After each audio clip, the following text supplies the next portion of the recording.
AGT KTT23. I got about 10 hours on this unit. All of it has been in the snow. It's currently just after New Year's around Buffalo, New York. So when we get snow, we get feet at a time, and then it's gone, and then we get more. I got this mainly for snow in the winter, yard work in the summer. Should you buy one? Well, if you want to buy it thinking you're going to rent it out, don't do it. They're not that high of a quality. You want something that you can use around all day and get work done, and you have mechanical sympathy, perfect machine for you. Now, everyone says you got to do all this first start checks and maintenance, and they are spot on. First thing I did, change your engine oil. Change that crappy filter that's on there. Down there. It's a pain to get to.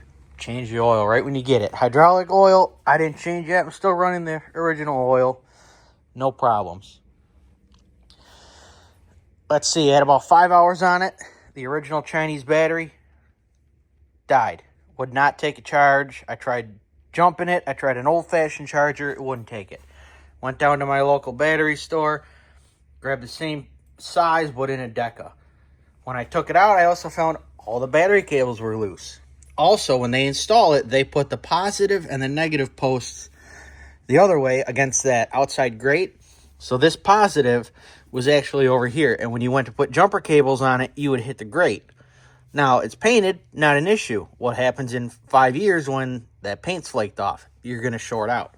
So I just flopped the battery. The cables are plenty long. I don't know why they use a post battery with eyelets on it, but that's what they do. A lot of people are worried about the belt drive on these. I don't know. I haven't seen any have an issue yet. While we're talking about it, take the part number off that. Buy another one. Put it on the shelf just in case. It would really suck to blow a belt on a job, and now you got to wait 4 days to get one in the mail. What else did I do on this girl? Oh, this fuse panel right here. It's open on top. So I just put electrical tape on around it. Keep the moisture out of it. That horn, real high pitched and annoying, but it works. What else did I do in here? Oh, I fluid filmed all the flat surfaces I could get to. That way, when the snow and the slush hits on there, it's not going to rust anything out. Because I drove this home about 1 hour on the wet roads with the salt, and everything's rusting, even through the paint. Grease fittings. Change out all your grease fittings to a standard Zerk style. Not, this is what they come with, is that push-in style. They're a pain to use. You don't want them. This one, it had one on the end, so I just changed that out also.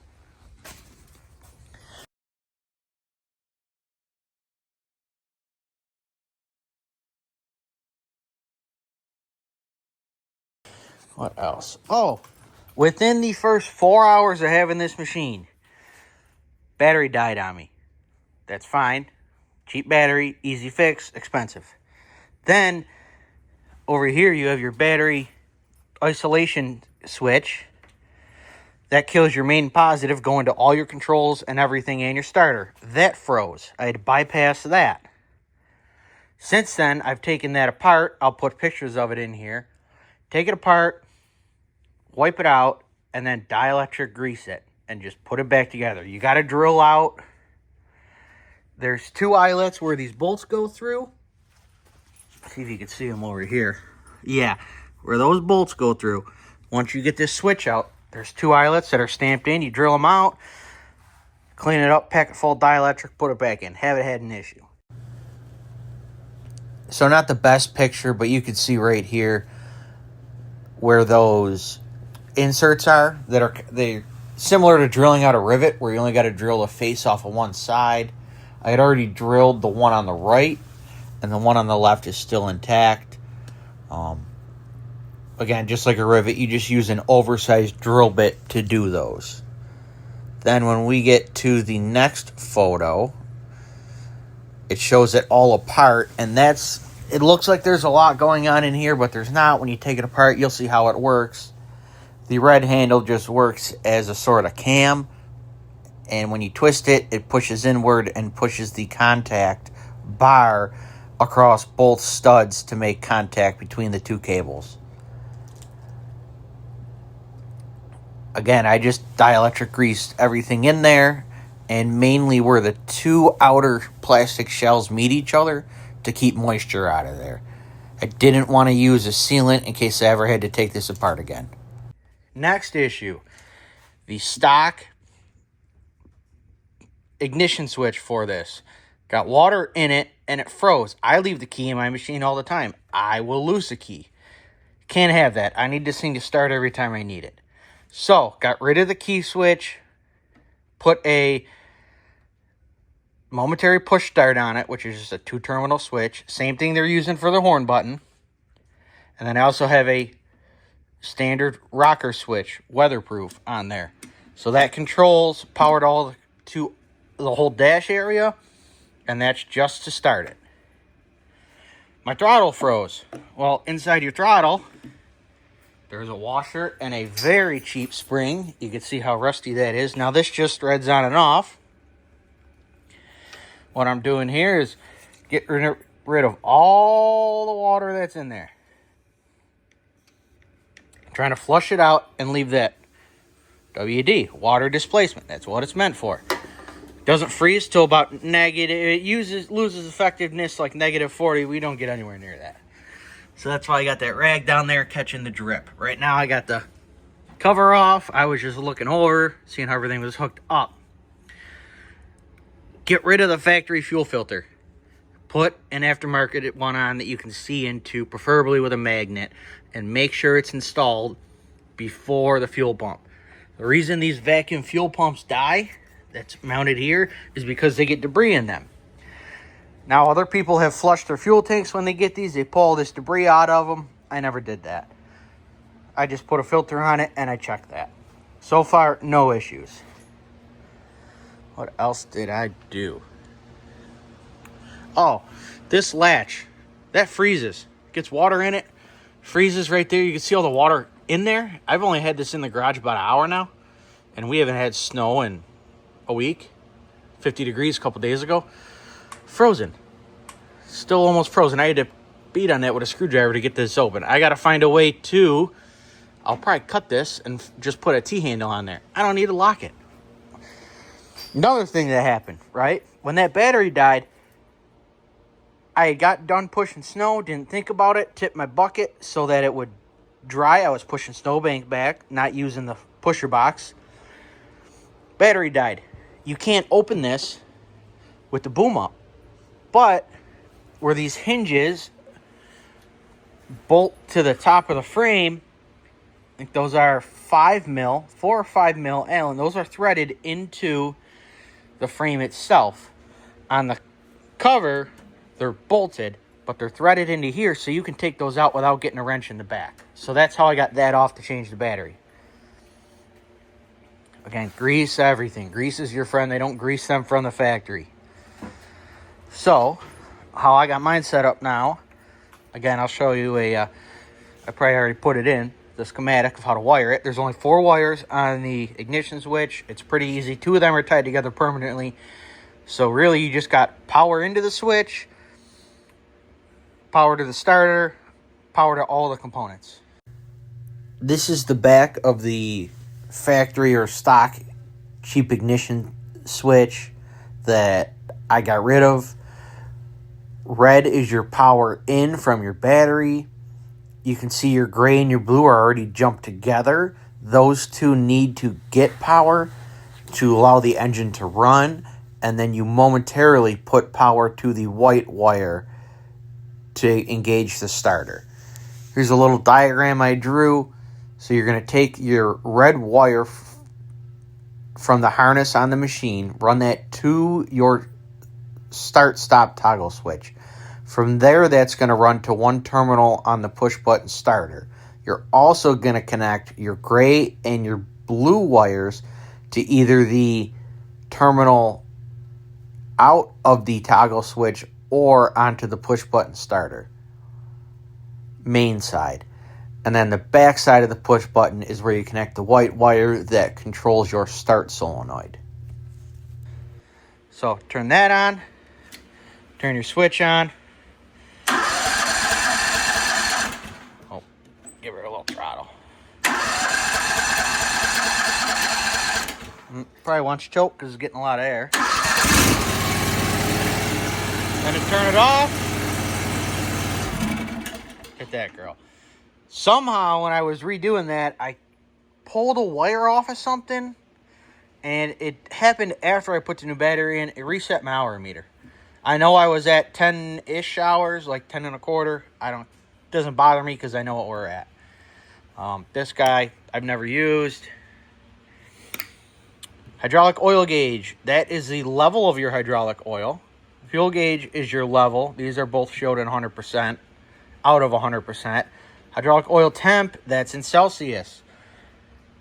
I am going to find a thermostat switch to put in this to turn my fan on automatically, because if I'm using a machine, I don't want to worry about overheating it. It should turn on automatically. The safe number is 60. As long as you're below 60 centigrade, you should be safe without damaging your oil. Switches, obviously, that's for your oil cooler fan, and that's your headlights. They are bright, but they are very white, almost a blue color, so they're not the best in the snow. Also, they did pinch this wire when they installed it, so I'll get around to fixing that. I might just put a new light bar on it. Now, coming to the bucket. They come with a 32-inch bucket. I have that. I only use it for pushing back snowbanks because you can get up, pick up, and move.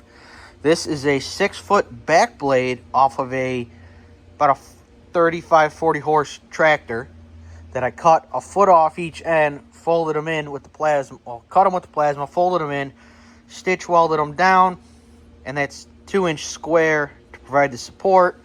A universal plate from online, about 80 bucks on eBay, delivered. And then I cut these with the plasma. They just welded on the plate, welded to the curve of it. And that does one hell of a good job pushing snow. I don't have an issue with snow coming over the bucket like I do with a 4-wheeler plow. It just works really good. It'll push. Well, our last snowstorm, we had 2.5, 3 feet, and the only time I struggled was pushing through the bank at the end of the driveway where the snowplow leaves it all. Once you get through that once, you just start taking half cuts of that, you're done.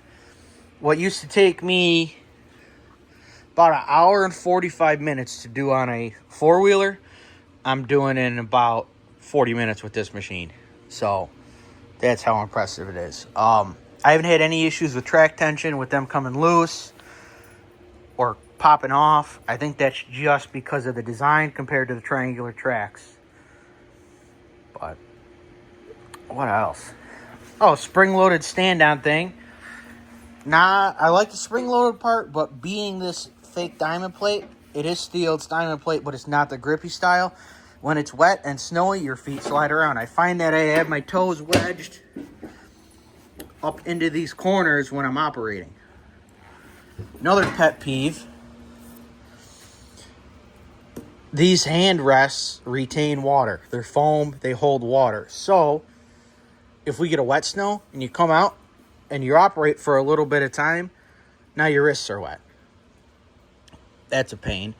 All the stickers are lifting off. They're just cheap stickers. I took off the big safety stickers. I took off the crush hazard stickers because if you got to be told that, you shouldn't be operating the machinery.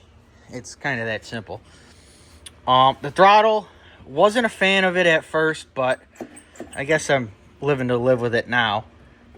How it works is you have a detent here with this button.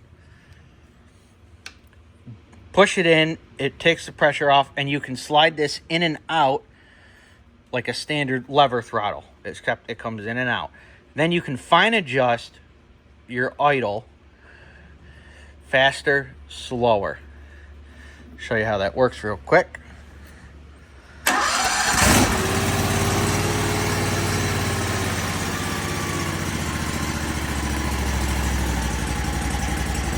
Lower, bring it more, or if you need all of it,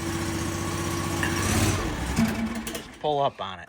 But I don't have an airbox on it, so it's not running good. So yeah, that's what I've done so far.